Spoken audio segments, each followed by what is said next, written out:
ఓం నమ శివాయ. రేపు సోమవారం అండి, అలాగే ఏకాదశి. చాలా మంచి రోజు. అందరూ కూడా మీ ఇంట్లో శివ విగ్రహం ఉంటే అభిషేకం చేసుకోండి. అలాగే సాయంత్రం శివాలయం కూడా వెళ్ళండి.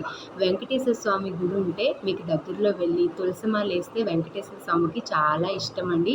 చాలా ప్రీతికరమైన రోజు ఏకాదశి. అలాగే ఎవరైనా ఉపవాసం చేయాలనుకుంటే రేపు ఉపవాసం చేస్తే చాలా మంచిదండి. మీకు శక్తి ఉండి ఓపుకుంటే ఉపవాసం చేయండి. లేకపోతే ఓం నమో భగవతే వాసుదేవాయ నమః అనుకున్నా చాలా మంచిదండి. అలాగే రేపు నూనె పదార్థాలు కానీ ఏవి తినకూడదండి. అలాగే సాయంత్రం శివాలయంకి వెళ్ళండి.